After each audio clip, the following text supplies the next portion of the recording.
HDS foundation की रीढ़ की हड्डी, हमारे साथी और कॉलेज लाइफ में एक ऐसा मित्र जिसको भगवान ने फिजिकली नेत्रहीन बनाया,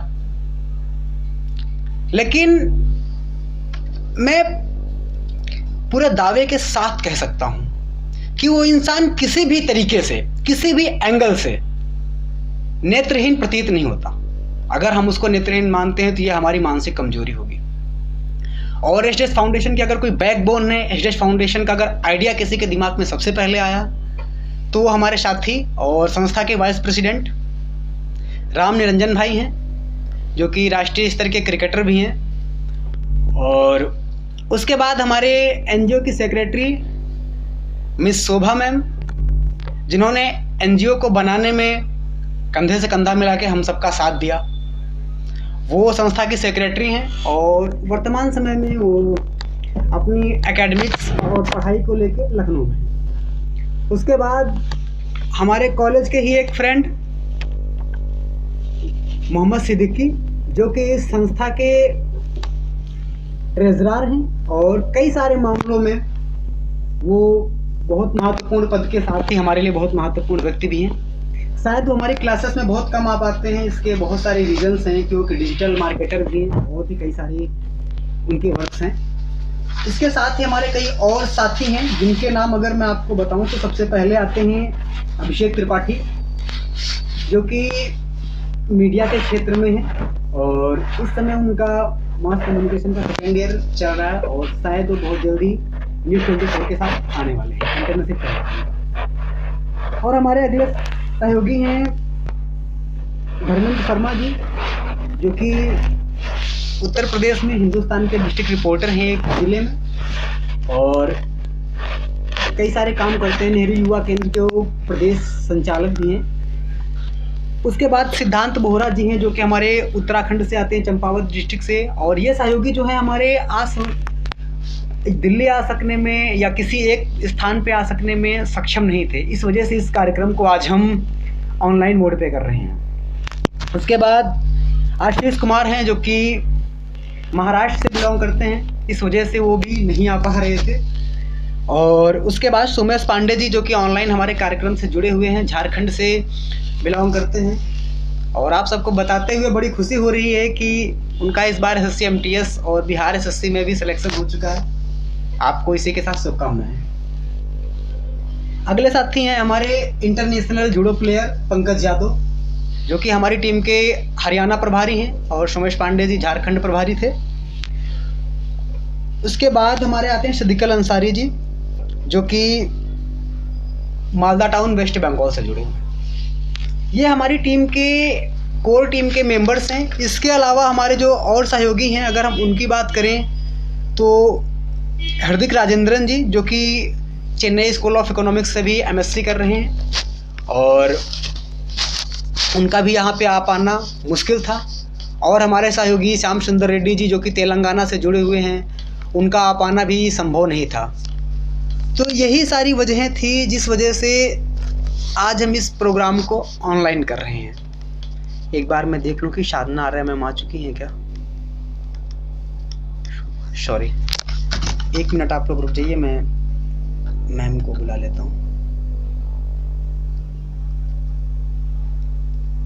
गुड इवनिंग प्रियंका।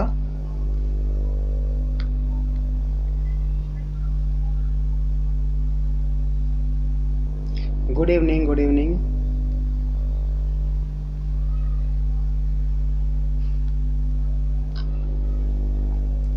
चलिए साधना मैम को मैसेज करते हैं। Doctor Sadhana Arya.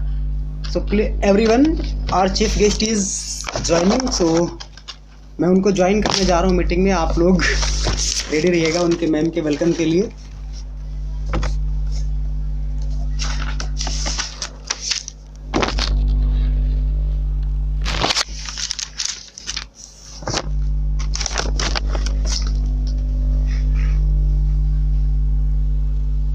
No, she has not joined yet.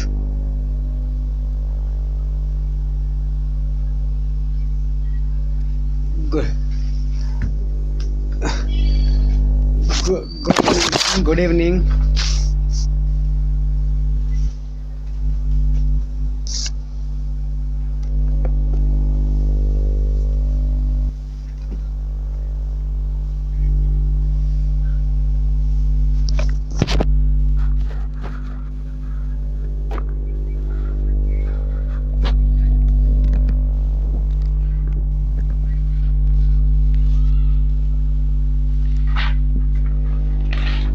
Everyone, आप में से जितने भी लोग सक्षम हैं अपने वीडियो को ऑन करने में, प्लीज़ आप लोग अपने वीडियो को ऑन कर लीजिए।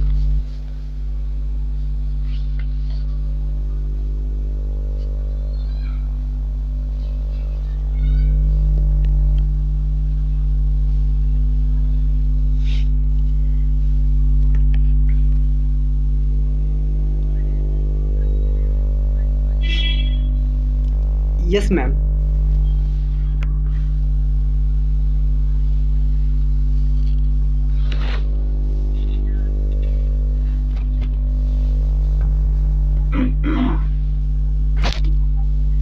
चलिए ठीक है, good to see whoever I can.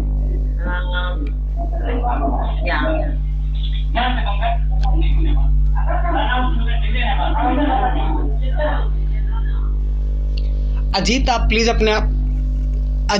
अपने आप को म्यूट कर लो। हेलो अजीत, क्या आप अपने आप को म्यूट कर पाएंगे?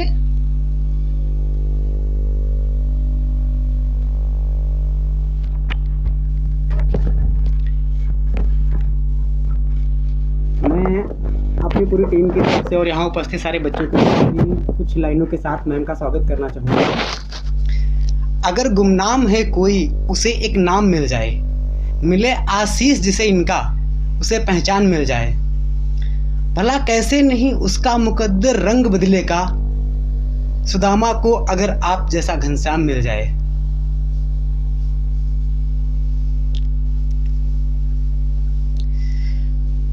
दिया ज्ञान का भंडार हमें, किया भविष्य के लिए तैयार हमें, आभारी हैं हम साधना मैम के जो किया कृतज्ञ अपार हमें।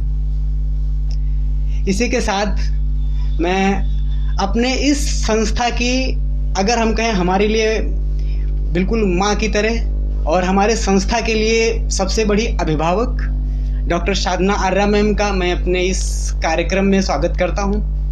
अगर मैं मैम के परिचय की बात करूँ तो शायद सारे बच्चे, लगभग जो बच्चे पिछली बार कार्यक्रम में आए थे, शायद आज के 1.5 से 2 साल पहले जब हमने ऑल इंडिया म्यूजिक कंपटीशन किया था, उस समय मैम को हमने बुलाया था। तो जितने बच्चे भी उस समय आए होंगे, लगभग सारे बच्चे मैम के बारे में जानते होंगे।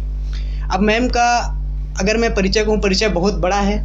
माँ और गुरु का परिचय कभी कोई छात्र दे नहीं सकता, फिर भी मैं एक छोटा सा प्रयास करता हूँ मैम का परिचय देने की। मैम आप हैं डॉक्टर साधना आर्या, दिल्ली विश्वविद्यालय से सत्यवती महाविद्यालय से रिटायर्ड प्रोफेसर दर्शन शास्त्र से, और ईओसी की कन्वेनर रही हैं मैम। और वहीं से हमने मैम को पहचाना, और यहाँ पे हमारे साथी निरंजन भाई की वजह से, तो जिससे हम मिले। और जो एचडीएस फाउंडेशन की आज नींव है, हमको जो 4 लोग पहचानते हैं, उसका अगर किसी को सबसे बड़ा श्रेय जाता है तो वो डॉक्टर साधना मैम को ही जाता है। क्योंकि हम तो बस प्रयास कर रहे थे एक एनजीओ बनाने का, और सोचा ही था, लेकिन उस सोच को अगर किसी ने साकार किया, अगर किसी का सबसे ज़्यादा योगदान है, क्योंकि शायद मैम आपको याद होगा कि जिस दिन आप रिटायर हो रही थी, उसी के एक दिन पहले रात में हम लोगों ने 12-1 बजे तक कठिन परिश्रम किया, और उसके लिए धन्यवाद देना चाहूँगा प्रतिभा मैम का, जो लखनऊ से थी हमारे साथ। उन्होंने नाम सजेस्ट किया एचडीएस फाउंडेशन, और जिस दिन मैम का लास्ट डे था कॉलेज में, उसी दिन मैम के आशीर्वाद से और मैम के द्वारा ही हमारे एनजीओ का नाम भी फाइनल हुआ था। तो अब आप लोग समझ सकते हैं कि इस एचडीएस फाउंडेशन के बनने में, और इसके लिए हमको या फिर राम निरंजन भाई को आगे आने में, और हम आगे आने में क्या, आगे लेकर आने में जितना बड़ा योगदान मैम का है, शायद किसी का उतना बड़ा रोल रहा नहीं है आगे एचडीएस फाउंडेशन के आगे बढ़ाने में। और उम्मीद है साधना आर्या मैम हमारे इस एनजीओ की मुख्य सलाहकार भी हैं। तो उम्मीद है कि आप सब अब मैम को ठीक तरह से थोड़ा पहचान पा रहे होंगे। ये हमने एक छोटा सा परिचय देने का प्रयास किया है। मैम ने कई सारे राष्ट्रीय और अंतर्राष्ट्रीय कार्यक्रमों में भाग लिया है, और हमने मैम से रिक्वेस्ट की, और मैम एक बार ही कहने पर राजी हो गई। ये दिखाता है कि मैम अभी भी कितना डाउन टू अर्थ हैं। एक बार अगर हमारे जैसे स्टूडेंट जिनकी मैम के सामने तो हम लोग कुछ भी नहीं है, लेकिन फिर भी एक बार हमने कहा और मैम आ गई, इसके लिए पूरी संस्था की तरफ से मैं आपको धन्यवाद फिर से देता हूँ। और अब अगर मैम आपका आदेश हो तो हम कार्यक्रम को आगे बढ़ाएं। जरूर अंकित, आप कार्यक्रम को आगे बढ़ाएं।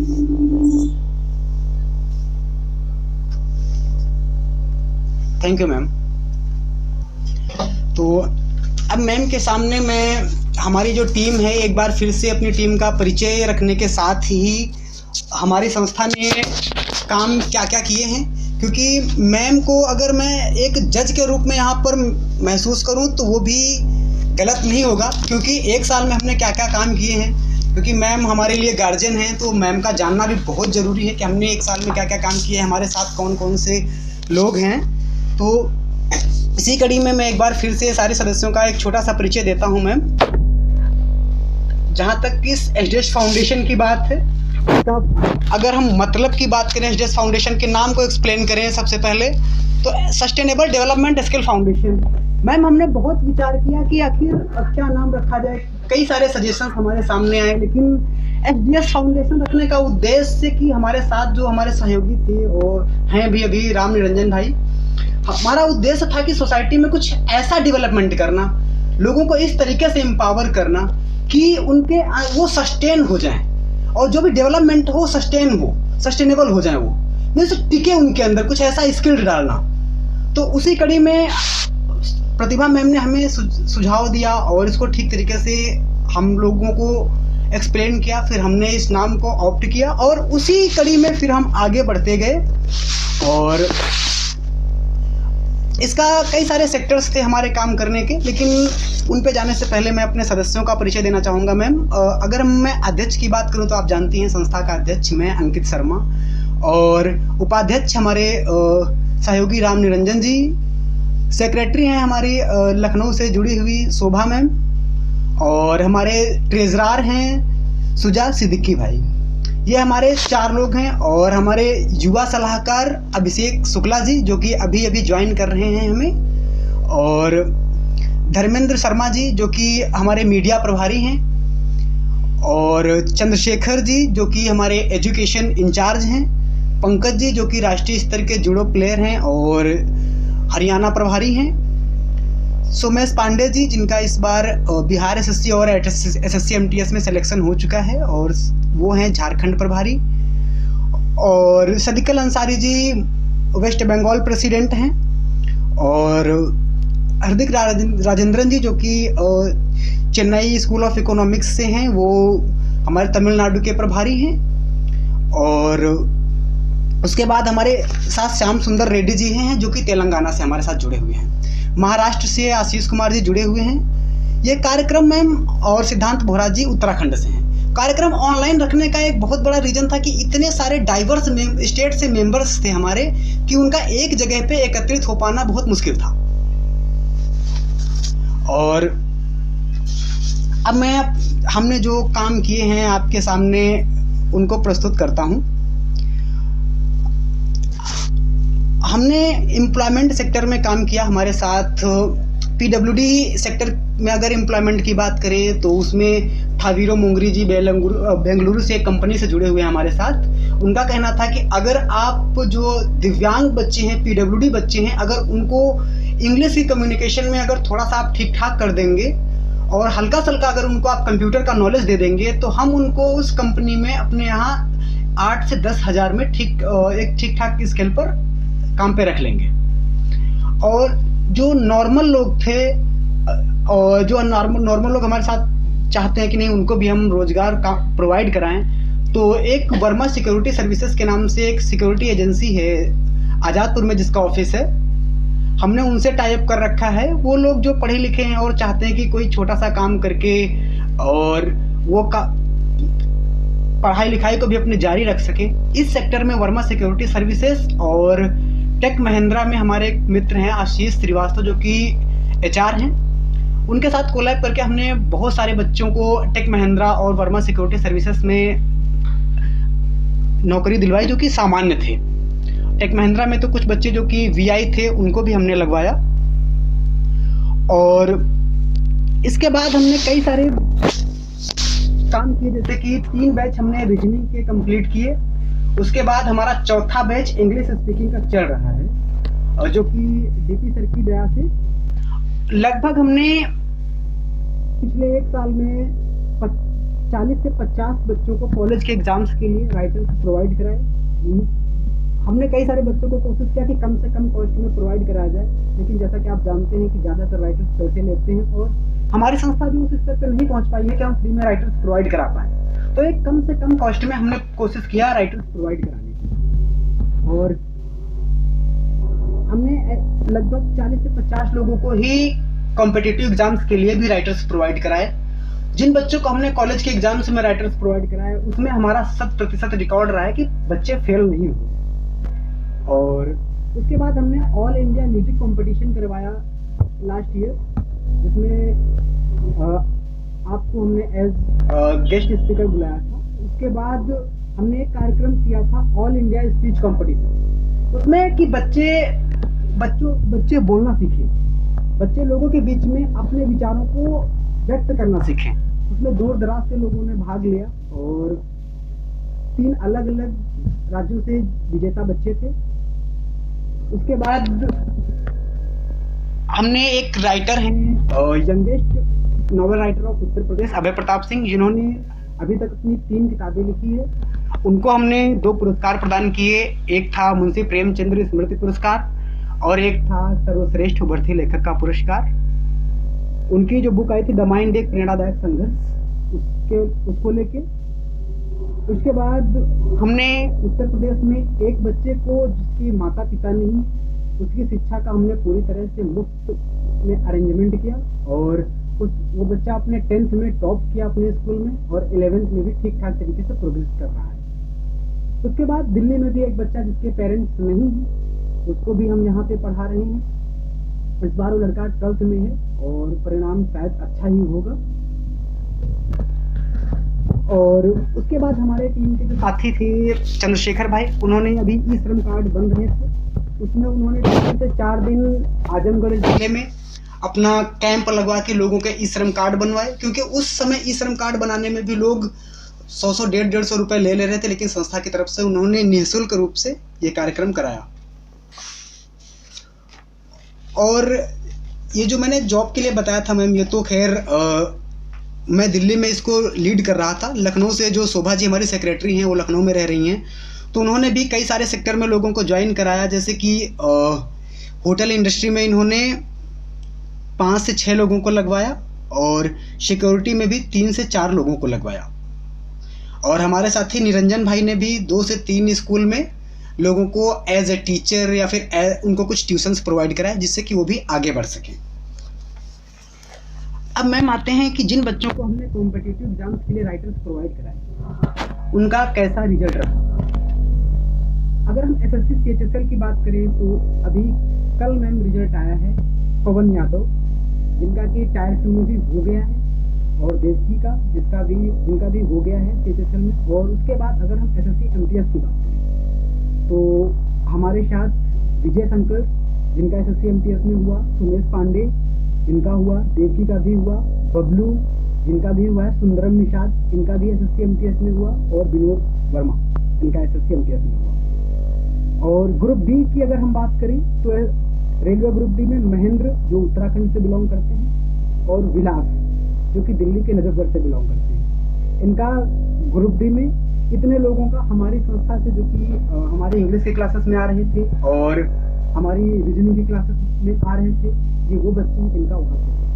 और SSC CGL का जो अभी इस बार एग्जाम्स हुआ है, हमने आंसर की चेक किया, क्योंकि अगर पिछले 6-7 साल की अगर आंसर की और कट ऑफ को देख के हमने एक गेस किया है कि 4 बच्चे जिन्होंने हमारी क्लास से रीजनिंग और इंग्लिश की क्लासेस ली थी, जिनका कि होने की पूरी उम्मीद है। हुसैन खान ये भी दिल्ली से हैं, राजकुमार ये भी दिल्ली से हैं, धर्मपाल और संजय कुमार, इतने लोग हैं जिनका कि गवर्नमेंट जॉब में हमारे संस्था के थ्रू जो इंग्लिश और रीजनिंग के क्लासेस को ज्वाइन कर रहे थे। और गवर्नमेंट सेक्टर्स में हम कह सकते हैं कि इनका सिलेक्शन लगभग हो गया है। जो CGL वाले 4 बच्चे हैं, इनका भी मेंस बाकी है। एक साल में ये हमने कोशिश की और अपना और हमारे साथियों के एफर्ट्स की वजह से हम इतने काम कर पाए। अब हम तो चाहेंगे कि हमारे कुछ बच्चे जो कि यहाँ पे हैं और इंग्लिश में किस तरीके से उन्होंने थोड़ा सा प्रोग्रेस की है, हम उसको आपके सामने दिखाना चाहेंगे मैम। तो इसके लिए मैं सबसे पहले राधा को बुलाना चाहूँगा। राधा, आप अपने आप को अनम्यूट करें और अपना इंट्रोडक्शन मैम के सामने दें।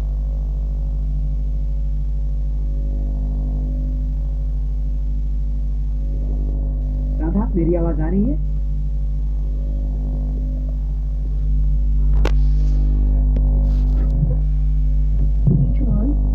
And first of all, thanks for giving me this opportunity to I'm giving the introduction with ma'am.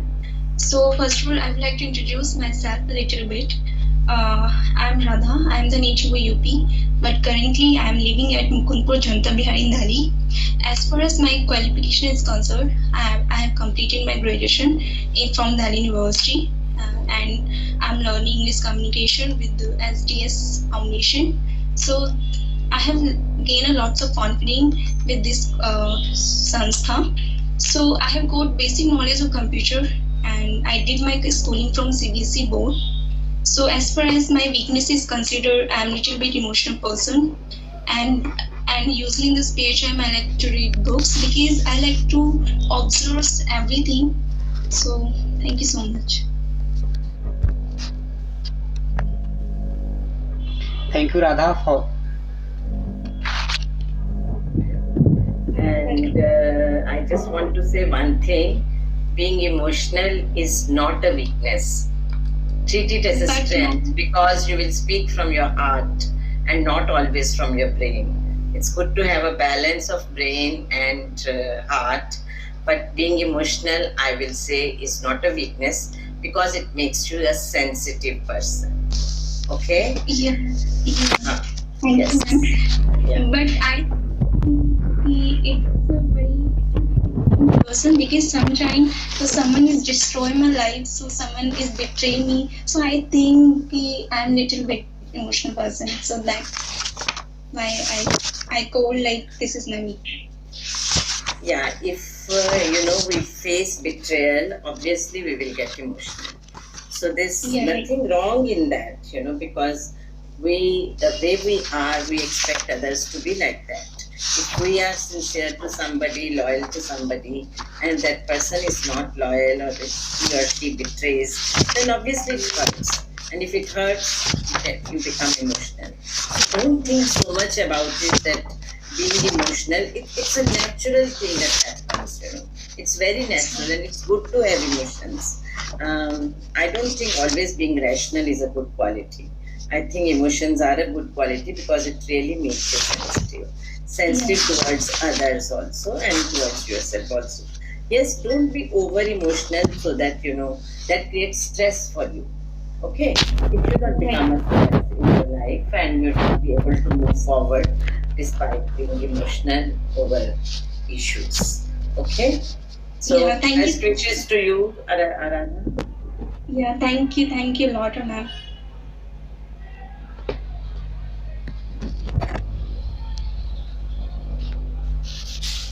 Yes, over to you. Yes ma'am. मैं नेक्स्ट स्टूडेंट को बुलाना चाहूँगा, देवकी प्रजापति। आप भी आएँ और हम लोगों ने आपको कैसा पढ़ाया है थोड़ा सा मैम के सामने एक्सप्लेन करें।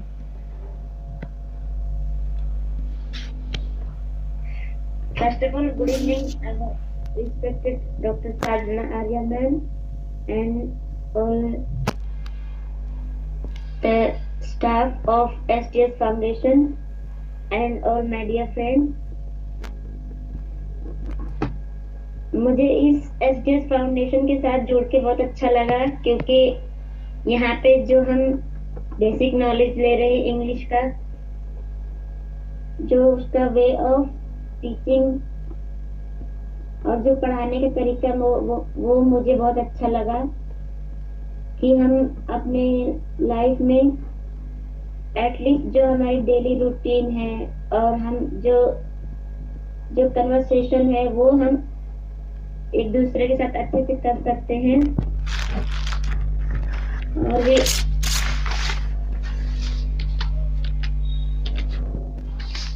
मैम, ये हमारी लाइफ में सबसे इम्पोर्टेंट पार्ट है कि हम एक दूसरे के साथ कन्वर्सेशन करना सीखें।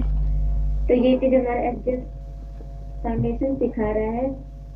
मैम, मुझे इस फाउंडेशन से जुड़ के बहुत अच्छा लगा। Thank you.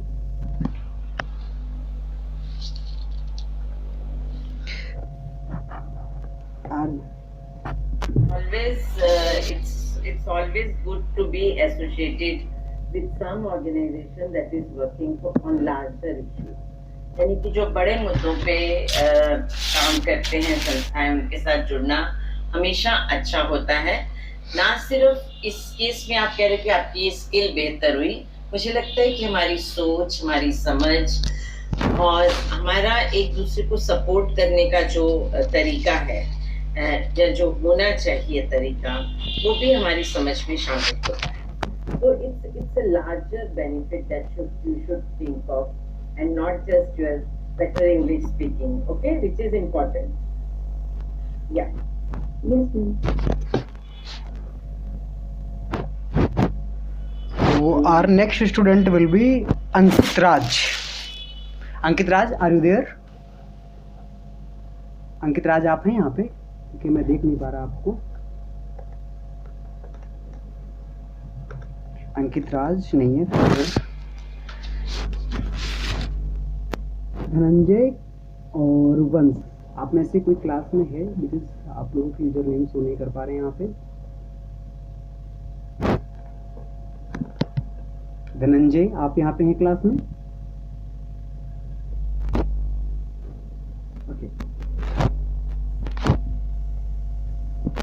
My name is Dhananjay Kushwaha.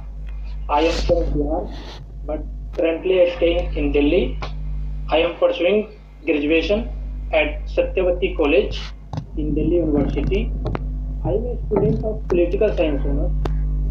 My hobbies are listening song, play computer, and learn other things. I like to help others, and I want to become teacher. तो मैं इस फाउंडेशन से जब फर्स्ट दिन class करने आया था तो बहुत ही मुझे अच्छा लगा, और मुझे फर्स्ट दिन में ही ऐसा लगा कि यहाँ से तो मैं कुछ सीख कर जाऊंगा, और वैसा मैं देख भी रहा हूँ। ये संस्था जो है बहुत अच्छी काम कर रही है, क्योंकि ऐसा कई बार होता है कि शहर में जो लोग रहते हैं वो तो कहीं ना कहीं से इंग्लिश बोलना सीखना थोड़ा बहुत तो जरूर जानते हैं, लेकिन हमारे जो दिव्यांग भाई बहन है जो देहात एरिया में, जिनको अभी तक पता भी नहीं है कि हम पढ़ सकते हैं और हमारे लिए पढ़ने के लिए कोई भी साधन उपस्थित है या उपलब्ध है, तो उन लोगों को इस संस्था से बहुत हेल्प मिलेगी। इसलिए मिलेगी क्योंकि यहाँ पे हम सीख रहे हैं, तो हम जाएंगे तो दूसरों को भी बताएंगे, तो हम दूसरों को जब बताएंगे तो क्या पता उनको भी इंग्लिश बनाती है या इंग्लिश आती है, उनके कॉन्टेक्ट में जो नहीं जानते उनको बताए।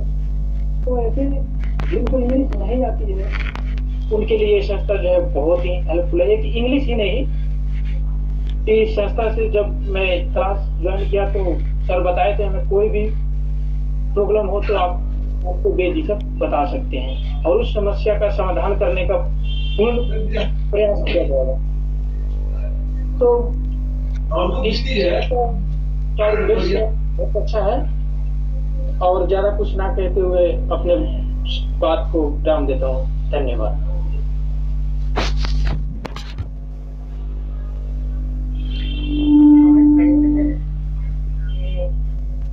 बहुत अच्छे से अंग्रेजी में भी अपनी बात रखी, तो इस चीज को दर्शाता है कि आपने सीखा है यहाँ पर और आपका कॉन्फिडेंस भी बना है एक पब्लिक स्पीकिंग के लिए।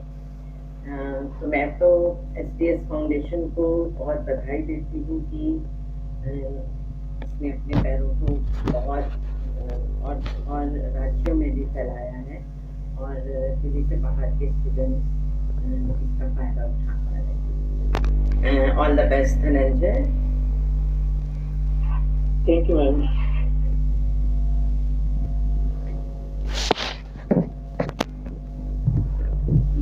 यस राधा, या यस राधा। मैं अपने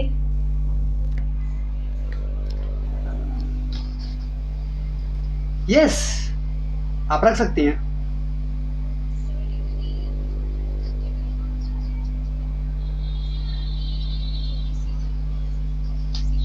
because you always courage to us and not me and all the people, all the students. Because one thing I have learned from you, because just think you don't have to be great to start, but you have to start to be a great. Because I have learned this thing from you. Because you always, when I see you, so I will think a very optimistic myself as you are. So thanks a lot for giving me more positivity, and I have no words to say. Really, thank you so much, sir. Thank you so much Radha, thanks a lot. Yeah, welcome, sir. अब इसके बाद ma'am हमने अपना एक free coaching centre start किया है उन्नाव के उत्तर प्रदेश में, और उसी के साथ ही हमने अपने एनजीओ का एक नया ऑफिस स्टार्ट किया है अलीगढ़ मुस्लिम यूनिवर्सिटी के पास, तुर्कमान गेट के नियर अबाउट। तो अभी जो वहाँ पे ऑफिस स्टार्ट हुआ है, जिसके अंडर में स्टार्ट हुआ है, जो हमारे सहयोगी ने वहाँ पे इसमें हमारी मदद की है, और मैं उनको बुलाना चाहूँगा यहाँ पे इब्राहिम। तो मोहम्मद इब्राहिम, मैं चाहूँगा कि आप अपने आप को अनम्यूट करें और आप लोग वहाँ पे कैसे काम करने वाले हैं, कैसे क्या करेंगे, आप लोग थोड़ा सा मैम के सामने अपने विजन को रखें। Good evening to all of you. Ma'am और अंकित भाई, आप लोगों का बहुत बहुत शुक्रिया मुझे यहाँ पर बुलाने के लिए। और सबसे पहले मैं मैम को शुक्रिया अदा करना चाहूँगा कि उन्होंने अपना इम्पोर्टेंट टाइम हम लोगों को दिया है यहाँ पर। और अंकित भाई का शुक्रिया अदा करना चाहूँगा कि उन्होंने मुझे इस मीटिंग में और इस प्रोग्राम में आने के लिए रिक्वेस्ट की, तो मैं मीटिंग का पार्ट बन पाया। तो फर्स्ट टाइम की बात है जब मैं अंकित भाई से मिलने आया था दिल्ली के अंदर, एक पेपर देने आया था। उस टाइम पर मेरी बात हुई थी अंकित भाई को कि अंकित भाई कोई एनजीओ चलाते हैं। तो अंकित भाई ने मेरे को बताया कि जी आपने सही सुना है कि मैं एनजीओ चलाता हूँ। और फिर मैंने अंकित भाई से बोला कि आप अंकित भाई, आप अपनी ब्रांच हमें अलीगढ़ में प्रोवाइड कर दीजिए। तो अंकित भाई ने इतना सपोर्ट दिखाया हमें कि अंकित भाई ने हमें 1 महीने के अंदर अंदर अपनी ब्रांच एलजीएस फाउंडेशन की हम लोगों को यहाँ पर दे दिया अलीगढ़ के अंदर। और आज ऊपर वाले की कृपा से हम लोगों ने यहाँ पर अपना ऑफिस चालू कर दिया है, और एक सिलाई सेंटर हमारा भी यहाँ पे शुरू हो चुका है, और ब्यूटिशियन का कोर्स लड़कियों के लिए अब हम चालू करने वाले हैं।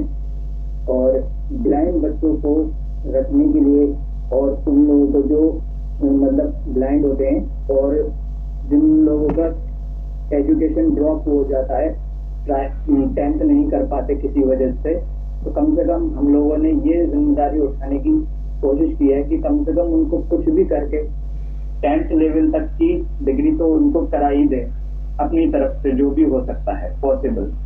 और कंप्यूटर क्लासेस की भी हमने कोशिश की है यहाँ पर शुरू करने के लिए, लेकिन धीरे धीरे ही होता है सारी चीजें, एक साथ तो नहीं होती हैं। अंकित भाई ने हमें सपोर्ट किया, और लोग भी हमें सपोर्ट कर रहे हैं, और अगर आप लोगों की दुआ रहेगी तो आगे बहुत कुछ करेंगे। बस ऐसे ही सपोर्ट करते रहिए, और मैं और कुछ नहीं कहना चाहूँगा। सबसे पहले अंकित भाई का बस शुक्रिया है कि आपने मुझे ज्वाइन किया। थैंक यू इब्राहिम भाई। बेस्ट विशेस इब्राहिम, आप इस काम को अपने शहर में और आगे ले जा रहे हैं, इसके लिए हमारी शुभकामनाएं हैं। Thank you ma'am. इसी के साथ मैं मैम को बताना चाहूँगा, मैम अभी तक हमने बहुत सारी यूनिवर्सिटीज़ तक अपनी पहुँच बना ली थी। जैसे दिल्ली विश्वविद्यालय से हम खुद कनेक्टेड थे आपके आशीर्वाद से, जामिया यूनिवर्सिटी तक पहुँच गए और जेएनयू तक पहुँचे, फिर शकुंतला मिश्र यूनिवर्सिटी लखनऊ भी पहुँचे।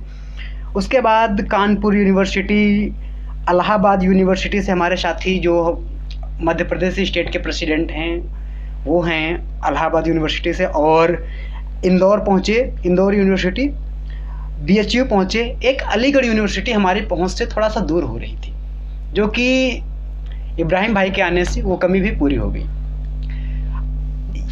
हमने जो काम किए ये लगभग पूरा हमने आपके सामने रखने की कोशिश की है। कई सारी चीज़ें शायद छूट भी रही होंगी। इसके बाद मैं अपनी टीम के साथियों को बुलाऊंगा कि वो धीरे धीरे अपनी बात रखें। संक्षिप्त में सारे लोग अपनी बात रखने के साथ ही फिर मैम उसको एनालाइज करने के साथ अपने कुछ शब्द हमें शब्दों के साथ आशीर्वाद देंगी। अगर हमने कुछ कहीं पे शायद मिस हुआ होगा तो सलाह देंगी। अगर डांटने वाला काम किया है तो आपकी डांट भी हम मैम बहुत सम्मान के साथ सुनेंगे। तो अब इसी के साथ मैं अपने सहयोगी राम निरंजन भाई को बुलाऊंगा, जो कि संस्था की रीढ़ की हड्डी हैं। आइए निरंजन भाई। मेरी आवाज आ रही? हाँ बिल्कुल, you are audible. Good evening और सभी गुड इवनिंग। मेरी वॉइस हाँ आप जारी रखें निरंजन भाई, आपकी आवाज़ बिल्कुल सुनाई दे रही है। आपके समझ वो हम लोगों का थोड़ा बहुत सहयोग है और सबका तो बाकी मैंने जो किया उनको। आपकी आवाज़ थोड़ा कट रही है मेरे भाई। ओके, मैं कोशिश करता हूँ जी। उसके बाद मैं अपनी संस्था की जो सेक्रेटरी हैं शोभा जी को बुलाना चाहूँगा। शोभा जी आप आएँ और संक्षिप्त में अपनी बात को पूरा करें। Good evening ma'am and good evening all of you. Ma'am आपका बहुत बहुत मैं शुक्रगुजार हूँ जो कि आप अपने इतना कीमती टाइम निकाल के हम लोगों के लिए आई हैं यहाँ पे। एंड सभी साथियों के लिए भी बहुत बहुत शुभकामनाएं। अब जैसा कि आप लोगों ने तो सुना ही है, अंकित सर एंड सर मैम ने इतना अच्छे से हमारे एचएस फाउंडेशन के बारे में एक्सप्लेन किया है और इसमें क्या वर्क क्या है ये भी बताया है। और अगर ऐसे ही सभी लोगों का, आप लोगों का, मैम का और अंकित सर का सब लोगों का सहयोग मिलता रहा तो हमारा एनजीओ ऐसे ही बहुत आगे जाएगा। और हम लोग कोशिश भी यही इसी कोशिश में लगे हुए हैं कि हमारा एनजीओ आगे जाए और जिन लोगों तक नहीं सुविधाएं पहुंच पा रही हैं शिक्षा को लेकर या और किसी अदर इसको लेकर, तो हम लोग पूरी कोशिश करेंगे कि उन तक हम अपने एनजीओ के माध्यम से सारी सुविधाएं पहुंचाने की कोशिश करें। और थैंक यू अंकित सर जो आपने हमको बोलने का मौका दिया। Thank you Shobha ji. Thank you. ज्यादा मैं और कुछ नहीं बोलेंगी। बहुत बहुत धन्यवाद। Thank you Shobha ji. इसी के बाद मैं अपनी संस्था के लिए बिल्कुल निस्वार्थ भाव से पिछले 1.5 साल से हमारे साथ काम कर रहे हमारे सहयोगी डीपी सर, जिनका मैं जितना भी शुक्रिया अदा करूं वो शायद कम होगा, क्योंकि डीपी सर एक वो आदमी है जो इन्होंने सबसे पहले अप्रोच किया था हमारे लिए कि सर आप क्लासेस स्टार्ट कीजिए, हम पढ़ाएंगे। तो आपके लिए सर हमारे पास कहने के लिए शब्द नहीं है और मैं आपको बुलाने के लिए आमंत्रित कर रहा हूँ। आइए और आप संक्षिप्त में अपनी बात को पूरा करें। Thank you so much Ankit sir. सबसे पहले परम आदरणीय मैम डॉक्टर हमारे टीचर, और मैं क्या बोलूँ, मैं तो अपने आप को इनके सामने कुछ नहीं समझता और नहीं है कि मैं कुछ नहीं हूँ। मैं इतनी देर से सुन रहा था आप लोगों की बातों को, जो इतना बड़ा बड़ा अचीवमेंट, और ये सुन के बहुत ही अच्छा लग रहा था। सबसे बड़ी बात है कि हमारे साथ सभी यूथ हैं और यूथ की जहाँ पे भी शक्ति होती है, जो पावर होती है, जब वो अपनी दिखाते हैं तो वो बहुत कुछ कर सकते हैं। और सबसे बड़ी बात ये है कि आप सभी जो भी टीम मेंबर्स हैं, आई थिंक सभी लोग यूथी हैं, ठीक है। सो उसमें क्या है कि आप लोगों के अंदर ऐसी थॉट आई जो एज ए सोशल वर्कर काम करने की, और हमारी सोसाइटी के लिए, वो भी निस्वार्थ भाव से। कोई आपका इसमें बेनिफिट नहीं है, कहीं कोई इनकम का सोर्स नहीं है। विदाउट एनी इनकम आप इसको आगे करने को, और पूरा इंडिया लेवल में आप लोग अपना इसको स्टेट करने की जो आपकी थॉट है, इसको आप लोग लेके चल रहे हो। सो रियली बहुत अच्छी बात है, और मैं यही चाहूंगा, मैं तो कुछ नहीं सहयोग कर पा रहा हूँ, जितना भी हमसे होगा मैं आपको प्रॉपर देता रहूंगा सहयोग अपना। और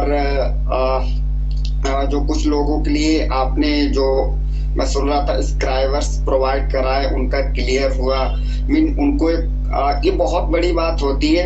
मान लीजिए सर अभी बता रहे थे कि आई थिंक 40 समथिंग ऐसे स्टूडेंट्स रहे जो कंपटीशन की तैयारी कर रहे हैं, और उनको सर ने क्या है कि इसी ऑर्गेनाइजेशन द्वारा स्क्राइबर्स की फैसिलिटी प्रोवाइड कराई गई, और उनके अच्छे मार्क्स हैं। सो आई होप वो लोग सक्सेस होंगे, और एक पर्सन की लाइफ में अपना रोजगार में कैरियर की आजकल इतनी टेंशन है, हर युवा इसको लेके बहुत ही चिंतित है, स्पेशली डिसेबल फील्ड में। जैसे आई थिंक मैं भी अपना सबको पता ही होगा, मैं भी विजुअल हैंडीकैप ही हूँ, मैं विजुअल हैंडीकैप मीन BH हूँ। सो मैं समझ सकता हूँ इस डिफिकल्टी को, और आपने जो ऐसे कैंडिडेट्स हैं जिनको आपने स्क्राइबर प्रोवाइड कराया, और उनको आज वो अचीवमेंट अपना जो भी है उसको वो अचीव करने जा रहे हैं। सो ये बहुत बड़ी अचीवमेंट है हम लोगों के लिए। Thank you so much sir, आप ऐसे सोसाइटी के लिए और निस्वार्थ भाव से, क्योंकि कहाँ भी गया है वो एक पर उपकार के लिए जो भी काम करता है उसमें डिफिकल्टीज बहुत आती हैं, लेकिन हमें उससे घबराना नहीं है, क्योंकि क्या होता है कि हमारा ह्यूमन नेचर ही ऐसा होता है कि हम लोग कुछ भी अच्छा काम करते हैं तो उसमें क्या होता है, क्या डिफिकल्टीज आएंगी, आगे की प्लानिंग के बारे में उसको आपने ना सोचते हुए, और इतना बड़ा कोई बहुत बड़ा कोई इनकम नहीं आपको अभी एज ए स्टूडेंट ही, और निरंजन सर हैं, सभी लोग एज ए स्टूडेंट ही, कोई भी बड़ी पोस्ट पे नहीं हम लोग, फिर भी आप लोगों ने इतना बड़ा एक बीड़ा उठाया है। गॉड आपको इसमें सक्सेस करें, और आप जो है एज ए सोशल वर्कर पूरे विश्व में विख्यात हो, आपका नाम हो। Thank you so much. Thank you so much DP sir, thank you so much. आप जब तक आप हमारे साथ हैं, उम्मीद है कि हम और दिन प्रतिदिन आगे बढ़ते रहेंगे। दूसरी आईडी से मैं बात करूं। ठीक है निरंजन भाई, ठीक है भाई, आप कंटिन्यू कीजिए। गुड इवनिंग मैम, एंड जितने भी साथी जुड़े हुए हैं सभी को गुड इवनिंग। मैं राम निरंजन, जैसा कि अंकित भाई ने बताया कि इन्होंने कहा कि मैं इस संस्था का रीढ़ का हड्डी हूँ, तो ऐसा बहुत कुछ नहीं है, सब पास चल रहे हैं। हाँ, स्टार्ट करवाने में ज्यादा आगे था, लेकिन उसके बाद से मैं बहुत ज्यादा अपना टाइम नहीं दे पा रहा हूँ, क्योंकि जैसा DP सर ने कहा वो सभी जानते हो, मैं भी स्टूडेंट हूँ, तो मैं अधिकतर अभी अपने आप को ही टाइम दे रहा हूँ। NGO फिर भी जो मिलता है टाइम, मैं पूरी कोशिश करता हूँ कि मैं समाज के लिए कुछ ना कुछ कर सकूं। उसी के जो परिणाम है वो आप लोग के सामने है, और आगे भी मेरी कोशिश यही जारी रहेगी। अभी तो उस तरह नहीं कर पा रहे, लेकिन आने वाले 2-4 सालों में मैं बहुत ज्यादा करने का प्रयास करूंगा, और इस SDH फाउंडेशन को आप सभी के मदद से विश्व स्तर पे ले जाने का पूरा प्रयास करूंगा। आप सभी का बहुत बहुत शुक्रिया। Thank you so much Niranjan भाई, थैंक यू सो मच। उसके बाद मैं अपनी एक संस्था के स्टूडेंट, जिनको कि मैं पहले बुला रहा था लेकिन शायद वो लीव हो चुके थे, रोशनी कृपया आप भी अपना इंट्रोडक्शन दें मैम के सामने। अपना अगर कैमरा ऑन कर लेंगे तो ज़्यादा अच्छा रहेगा। रोशनी, कैमरा अगर ऑन कर सकते हैं तो शायद ज़्यादा अच्छा रहेगा, अगर ऐसे है तो भी okay.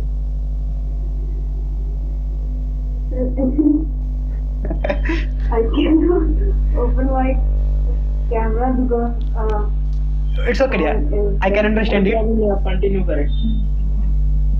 Okay. Thank you, sir. Thank you so much, and good evening, ma'am. Nice to meet you. And my name is Rosni. I'm original from Madhya Pradesh, but I'm currently living Delhi. I have passed my 10th and 12th in almost Spain. I have completed my graduation, and I like to sing a song, and I little bit play ukulele and bass guitar. And my mother is housewife, and my father is not working. I am working, and my brother is working. And overconfidence is my biggest weakness, but being independent is my best strength, biggest strength. I want to become a classical music teacher, and then in first time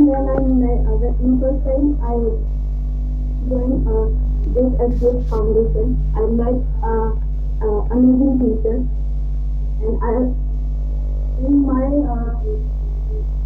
past 2 years, I never met a teacher. He is the best teacher. He is a motivate to students and encourage he increased our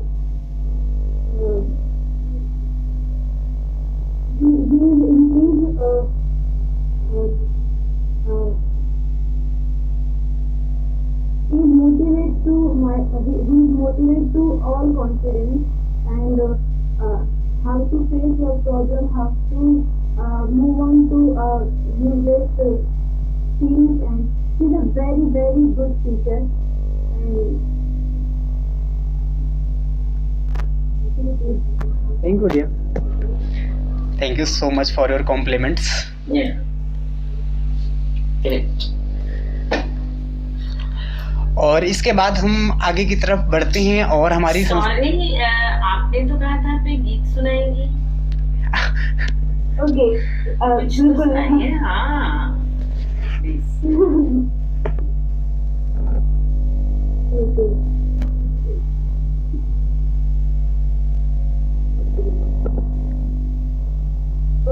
One minute, madam.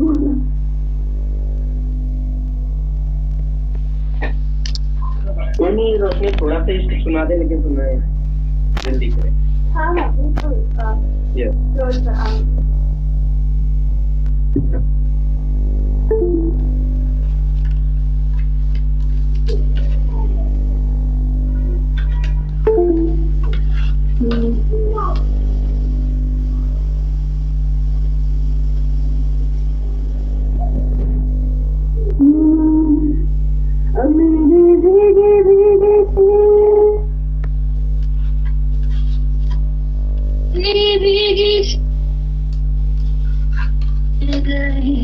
जब मेरे सपने बिखर के गले मिलते आवे, किसी के मिलन को अनामिका तू भीतर से, ओ मेरी भीगी भीगी सी,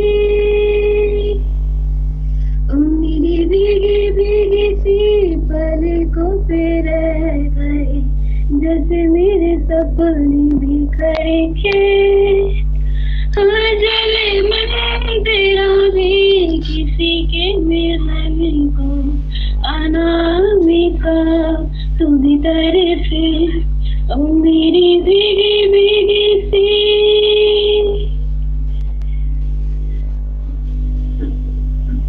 और गाना? थैंक यू, अच्छा लगा। Very good, very good, very good.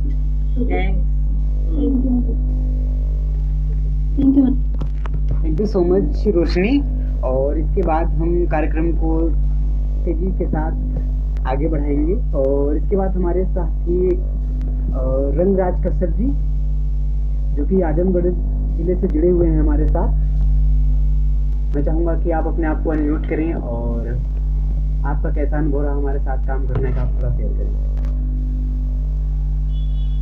Hello, good evening ma'am and good evening everyone. Good evening भाई। यस, गुड इवनिंग भाई, good evening. Yes, good evening. हाँ, बहुत अच्छा लगा सर। सर आपको पता ही है कि हम यहाँ अपने आजमगढ़ में भी एक क्लास चलाते हैं छोटे बच्चों के लिए, जिस क्लास में लगभग 20 लोग हैं। और सर आपके साथ मिलकर बहुत अच्छा लगा, जो कि सर यहाँ पर आने में हमको ऐसे आपको पता है कि हम लोग थोड़ा रूरल एरिया से आते हैं, तो इस TS फाउंडेशन में आकर ऐसे बड़े बड़े ग्रेट लोग आते हैं, तो हम लोगों को फुल एक्सपीरियंस मिलता है। और मैं जो इस एरिया में लगभग 4-5 किलोमीटर के एरिया में लोगों को मोटिवेट करता हूँ एजुकेशन के मामले में। जैसा कि आपको पता है कि मैं इस समय लॉ का स्टूडेंट हूँ, लॉ कर रहा हूँ वीर बहादुर सूद पूर्वांचल यूनिवर्सिटी से। तो सर बहुत अच्छा लगा, हम लोग एक साथ चल रहे हैं और ऐसे ही चलते रहेंगे, और आने वाले समय में अपने इस TS फाउंडेशन को का चमत्कार ऐसे लोगों को दिखाएंगे पूरी दुनिया में लोग जान। तो बहुत बहुत धन्यवाद। थैंक यू रंगराज भाई। मैम, ये हमारी संस्था की तरफ से आजमगढ़ में एक ट्यूशन क्लास चलाते हैं, और जो कि मैं भूल गया था शुरुआत में ये बताना। और इसी के बाद हमारे एक लोग बच रहे हैं जो कि अभी अंतर्राष्ट्रीय ब्लाइंड जूडो चैंपियनशिप में भारत को रिप्रेजेंट करके आए हैं, हमारी संस्था के हरियाणा प्रभारी पंकज यादव जी। अगर आप सुन रहे हैं मुझे तो आप अपने आप को अनम्यूट करें और आप कुछ शब्द कहें कि आपका वहाँ का अनुभव कैसा रहा। और आप जय हिंद। जय हिंद। नमस्कार मैम। आपने हम सभी बच्चों को इतना प्यार, आशीर्वाद और इतना अपना कीमती समय हम सभी को निकाल कर दिया, जो आप आज हमारे इस सभा में आए। तो मैम, मैं तो बस इतना ही जानता हूँ कि एक TS फाउंडेशन जो अभी फिलहाल में भी है, अंकित भैया के संदर्भ में चल रही है, ये कभी एक छोटा सा एक चैनल हुआ करता था, एक YouTube पर एक चैनल था लॉजिकल स्टडीज। तो एक चैनल एक कितनी बड़ी मुकाम पा गया है और एक इतनी मतलब एक ऐसी बुलंदी को छूने के लिए जा रहा है जो कि कभी कोई कल्पना भी नहीं कर सकता। क्योंकि लोग तो कहते हैं कि चैनल से इतना बड़ा कुछ कैसे कर सकते हैं, लेकिन वही हमारे अंकित भाई और रामनिरंजन भैया ने इतना कुछ बदल कर दिखा दिया, जो कि हर व्यक्ति सोचता है कि हाँ, ये लोग हैं जो कि कुछ कर चुके और कर भी रहे हैं। तो मैम, मैं स्पोर्ट्स प्लेयर हूँ, तो मैं हर व्यक्ति को एक ही सलाह देता हूँ, खेले और आगे बढ़े। मैं भी कोशिश कर रहा हूँ, हर स्टूडेंट, लड़का हो, लड़की हो, ब्लाइंड हो या नॉर्मल हो, हर किसी को स्पोर्ट्स में बढ़ाऊंगा। हमारे भाई लोग एजुकेशन में बढ़ा रहे हैं तो मैं स्पोर्ट्स में बढ़ाऊंगा। सभी लोग अलग अलग चीज में बढ़ाएंगे। तो आपका प्यार, आशीर्वाद हम सभी पर बना रहे। जय हिंद। थैंक यू पंकज भाई।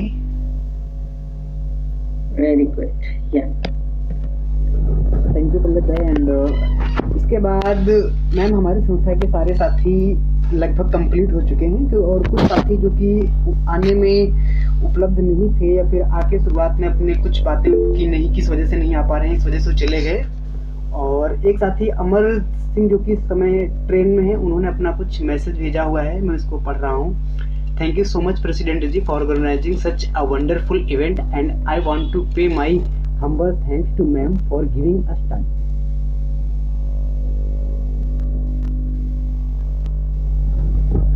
और इसके बाद मैम, हम लोगों ने जब संस्था स्टार्ट किया तो बहुत सारे हम लोगों के अंदर भी परिवर्तन आए। और अगर मैं छोटा सा एक्सपीरियंस शेयर करते हुए फिर मैं आपकी तरफ आ रहा हूँ, तो जो अब हमारे जो साथी हैं अमर सिंह जी, इन्होंने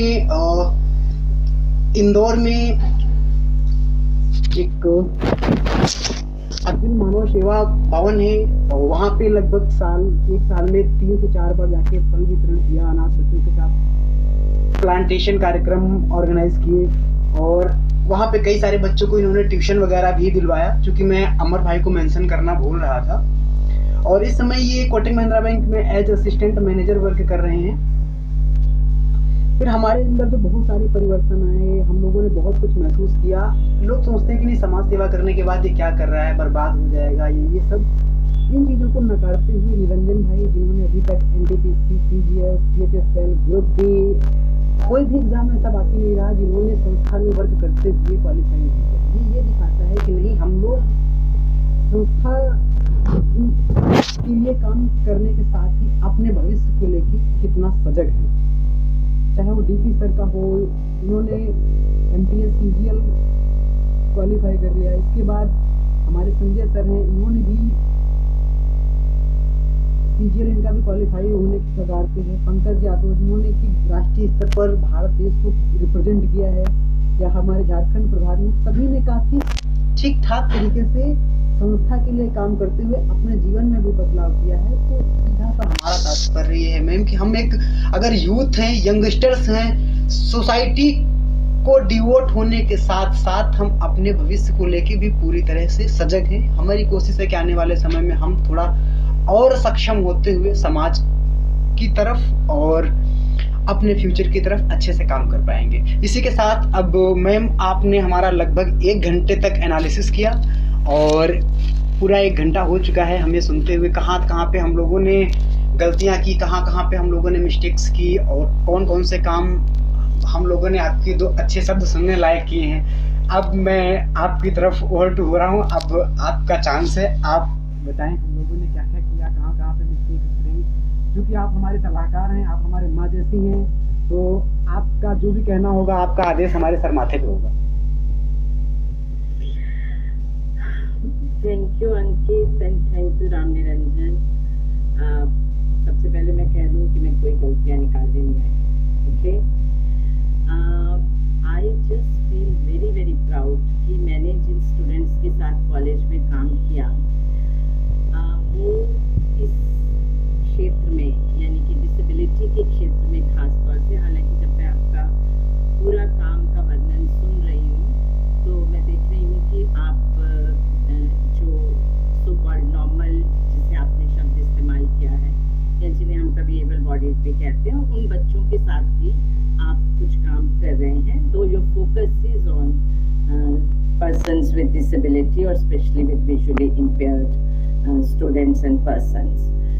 तो मैं बहुत बहुत बधाई देती हूँ तुम लोगों को कि 1 साल के छोटे से समय में, 1 साल कुछ भी नहीं होता है, 1 साल में कई बार हम समझने की ही कोशिश करते हैं चीज़ों की, लेकिन आपने 1 साल में अपने एक तरह से बहुत सारी शाखाएं बना ली हैं।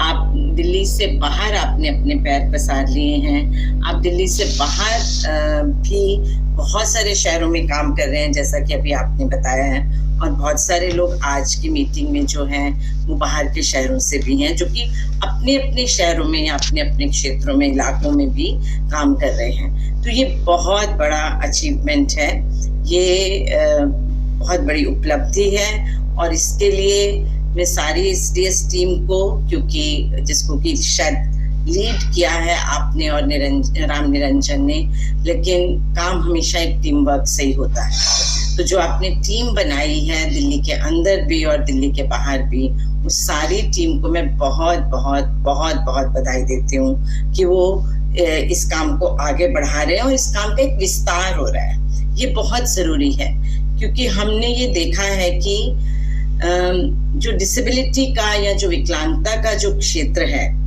इसमें बहुत कम काम हुआ है।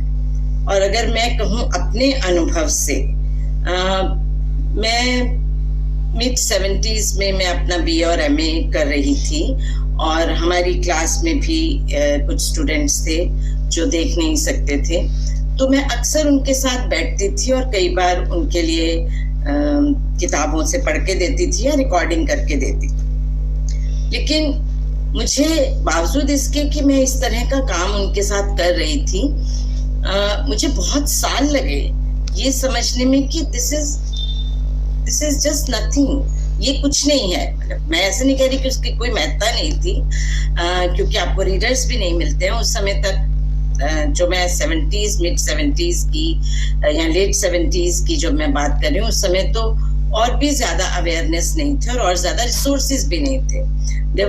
देवर नो कंप्यूटर्स, सिर्फ एक सिंपल एक को डिब्बा नुमा रिकॉर्डर होता था, जिस रिकॉर्डर में लेसन्स या किताबें रिकॉर्ड की जाती थी या लेक्चर्स रिकॉर्ड किए जाते थे, और वही एक रिसोर्स था बड़ा, या ब्रेल में जो उपलब्ध था, जो कि फिर से सीमित तरीके से।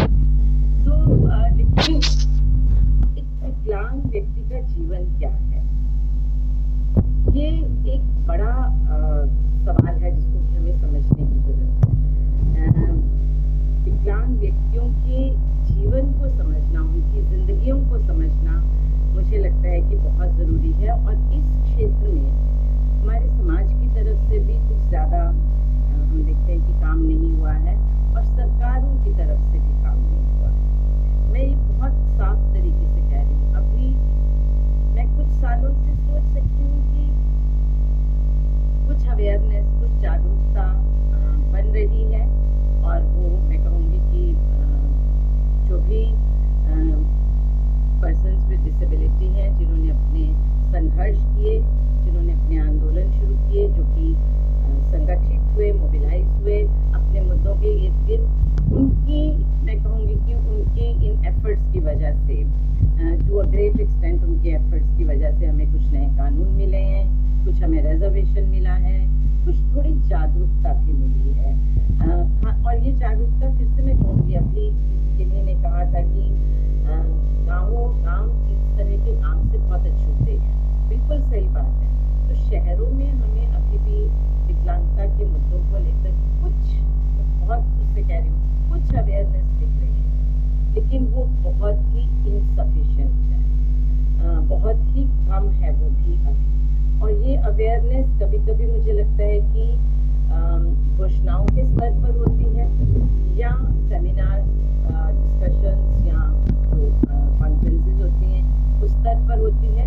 इनफैक्ट हमारी मैं विमेंस स्टडीज से जुड़ी रही हूँ, विमेंस मूवमेंट से जुड़ी रही हूँ, तो विमेंस स्टडीज की जो कॉन्फ्रेंसेस, इवन विमेंस मूवमेंट की जो कॉन्फ्रेंसेस थी, सालों साल हम वो कॉन्फ्रेंसेस करते रहे, लेकिन हमें कभी ये नहीं सोचा कि ये जो कॉन्फ्रेंसेस के जगह हैं, जो वेन्यूज हैं, ये कितने डिसेबल्ड फ्रेंडली हैं। हमने कभी इस चीज़ पे ध्यान नहीं दिया कि कितनी women with disabilities have participated in these conferences. तो वो क्यों नहीं पहुंच पाई उन कॉन्फ्रेंसेस में, वो क्यों नहीं पहुंच पाई उन आंदोलनों में, क्यों नहीं जुड़ पाई। ये बहुत लेट, मैं कहूँगी 2000 के बाद से इसके बारे में थोड़ी जागरूकता बननी शुरू। So at the level of society, we have been very, very slow to understand the issues of persons with disability. और सरकार की तरफ से भी अब कुछ एटलीस्ट बात होनी शुरू हुई है। 2017 के कानून के बाद थोड़ा हमें लगता है कि इस बारे में कानून के स्तर पर भी सरकार ने कुछ किया है। हालांकि इम्प्लीमेंटेशन के लेवल पर जो मैकेनिज्म्स डेवलप किए जाने चाहिए, उस पर बहुत बड़ा काम होना अभी भी ज़रूरी है। अभी भी एक्सेसिबिलिटी के जो सवाल हैं, accessibility of spaces, accessibility to opportunities, accessibility to education, etcetera, ये इसमें मैं देखूंगी कि जो लोग किसी न किसी डिसेबिलिटी का किसी वजह से डिसेबल्ड हैं, वो इनका पूरा फ़ायदा नहीं उठा पाए। तो मुझे लगता है कि ये बहुत ज़रूरी है, ये काम जो किया जा रहा है आपकी फाउंडेशन की तरफ से भी, कि हम किस तरह से एक तो डिसेबिलिटी को किस तरह से हम समझें। और डिसेबिलिटी एक शब्द जब हम इस्तेमाल करते हैं तो कोई एक तरह की डिसेबिलिटी नहीं, actually we need to use a plural disabilities, क्योंकि डिसेबिलिटी कोई, इसलिए उसको एक कैटेगरी की तरह से भी कई बार लेना सही नहीं है, क्योंकि within disability there is a diversity, बहुत तरह की डिसेबिलिटीज हैं। और ये अपने आप से डिसेबिलिटी जो मूवमेंट है उसके लिए भी एक चुनौती है, एक चैलेंज है, क्योंकि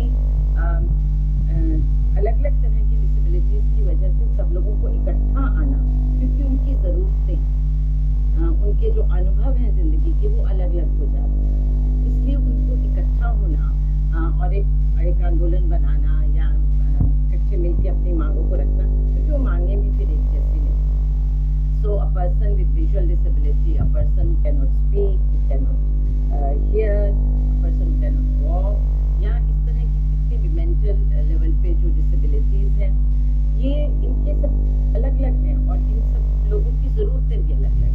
तो इसलिए कंसोलिडेटेड डिसेबिलिटी मूवमेंट बनना आसान नहीं है, क्योंकि ये एक तरह से अलग अलग तरह की आइडेंटिटीज भी बन जाती हैं। लेकिन इसलिए मैं कह रही हूँ कि डिसेबिलिटी को समझना और डिसेबल्ड लोगों की जिंदगियों को समझना बहुत ज़रूरी है, क्योंकि अभी तक मुझे ये लगता है कि जो विकलांग व्यक्ति हैं वो बहुत ही अकेलेपन की ज़िंदगी जीते हैं और उनकी ज़िंदगियाँ बहुत अलग अलग पड़ी रहती हैं। जो जिसे हम so called mainstream lifes कहते हैं या मेन स्ट्रीम सोसाइटी कहते हैं, जो मुख्य धारा का जो समाज है, वो उसमें नहीं जुड़ पाते हैं, क्योंकि समाज उन्हें उस तरह से एक्सेप्ट नहीं करता है।